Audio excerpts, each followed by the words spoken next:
How Hitchcock implements gender role stereotypes in his film.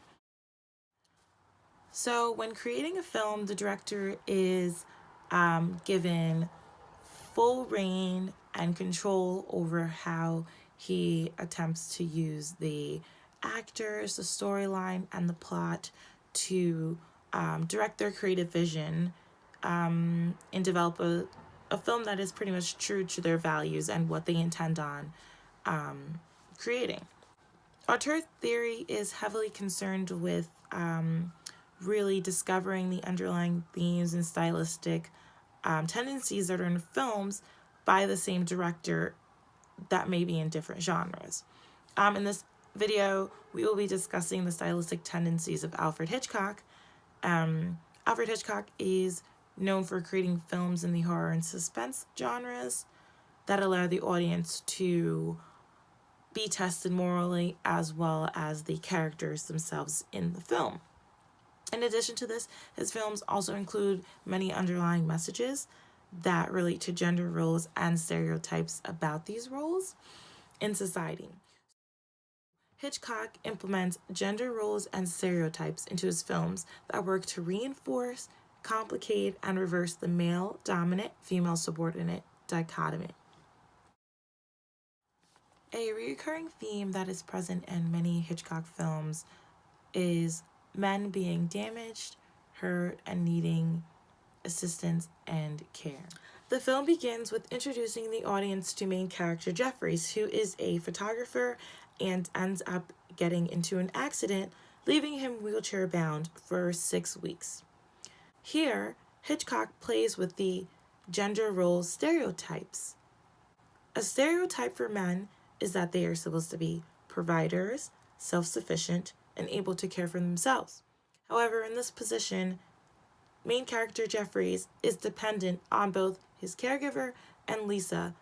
Voyeurism is a major theme in Hitchcock's film Rear Window. Voyeurism is a term that represents an alternative form of sexual pleasure in which you gain the access of being able to look without being seen.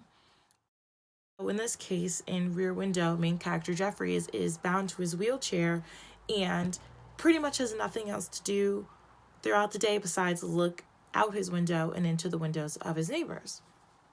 Hitchcock is known as the master of suspense, and in making the only point of view Jeffries, he creates a lot of suspense, and it leaves the audience in a constant state of wondering what's next, and it's really difficult to draw conclusions and make assumptions based on what we're seeing in the film.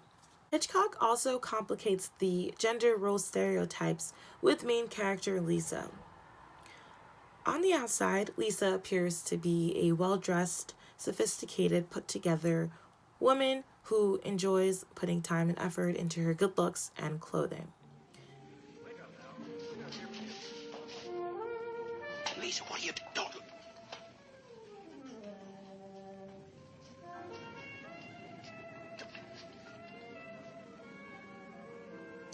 However, Lisa takes on more of a dominant role towards the end of the film when Jeffrey suspects that one of the neighbors that he's been watching through his window has murdered his wife.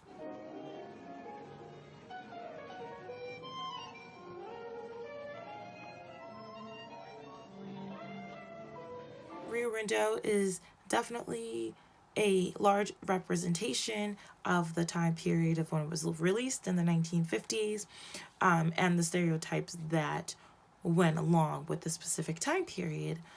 Hitchcock's Rear Window very vividly displays the male gaze. Hitchcock analyzes the male dominant, female subordinate dichotomy in the film Rear Window. Although Jeffries is bound to a wheelchair and ultimately emasculated, he, in a way, still tries to control the women around him. For example, Mrs. Lonelyheart, Miss Torso, and even Lisa. Must be rough on you, thinking of me wearing this cast for another whole week. Well, that 1 week is going to cost me my best photographer. And you a big assignment. Well, where? Well, there's no point in even talking about it. No, come on, where? Cashmere. Got a coat tip from the bureau chief this morning. The place is about to go up in smoke. What did I tell you? Didn't I tell you that's the next place to watch? Jeffrey desperately tries to maintain his assertiveness and power while being confined to a wheelchair through his gazing into other people's apartments. Jeffries is able to remain in control by constantly gazing at Mrs. Torso and Miss Lonelyheart when they are not aware that he is looking.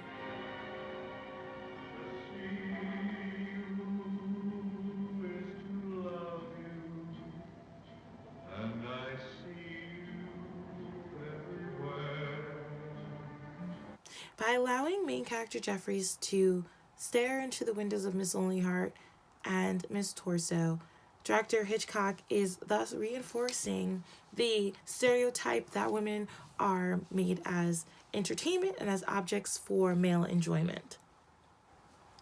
Towards the end of the film, when Lisa is taking more dominant characteristics upon crossing the courtyard and into the suspected murderer's apartment, Jeffries realizes that women are capable of dichotomous personalities.